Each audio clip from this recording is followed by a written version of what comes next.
Hello my dear family, welcome to my YouTube channel. ఈరోజు నేను మీ ముందుకి రుచికరమైన గోంగూర పల్లీల పచ్చడితో వచ్చాను ఫ్రెండ్స్.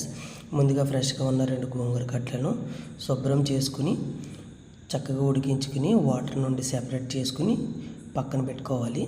తర్వాత స్టవ్ వెలిగించుకుని కడాయి పెట్టుకుని 2 టేబుల్ స్పూన్ ఆయిల్ వేసుకుని అది వేడెక్కాక 5-6 వెల్లుల్లి రేకలు 10 నుండి 15 ఎండుమిరపకాయలను వేసుకుని ఈ 2 కొంచెం దోరగా వేగాక 1 కప్పు ధనియాలు 1 టేబుల్ స్పూన్ జీలకర్రను దోరగా వేయించుకుని చల్లారాక ఈ మిశ్రమాన్ని గ్రైండర్లో వేసుకుని దానిలో తగినంత సాల్ట్ను కూడా యాడ్ చేసుకుని ఈ మిశ్రమాన్ని మెత్తగా గ్రైండ్ చేసుకోవాలి. ఈలోగా 1 కప్పు పల్లీలను కూడా దోరగా వేయించి వీటిని కూడా ఈ గ్రైండర్లో వేయాలి.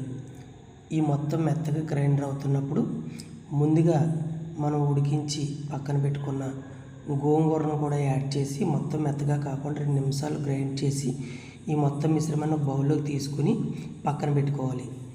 తర్వాత స్టవ్ వెలిగించుకుని 2 టేబుల్ స్పూన్ ఆయిల్ వేసుకుని ఆయిల్ వేడెక్కాక 4 వెల్లుల్లి రేకలు 1 టేబుల్ స్పూన్ పచ్చిశనగపప్పు 1 టేబుల్ స్పూన్ మినపప్పు 1/2 టేబుల్ స్పూన్ ఆవాలు 1/2 టేబుల్ స్పూన్ మెంతులు 1 టేబుల్ స్పూన్ జీలకర్ర 5 ఎండుమిరపకాయలు చివరిగా కరివేపాకుని యాడ్ చేసి ఈ మొత్తం త్వరగా వేగాక మనం గ్రైండర్లో చేసి పెట్టుకున్న పచ్చడిని ఇందులో వేసి ఈ మొత్తం మిశ్రమాన్ని మొత్తం కలిసేటట్లుగా కలిపి లో ఫ్లేమ్లో 2-3 నిమిషాల పాటు ఉడికించి స్టవ్ ఆఫ్ చేసుకుంటే అంతే ఫ్రెండ్స్, ఎంతో టేస్టీగా ఉండే గోంగూర పల్లీల పచ్చడి రెడీ.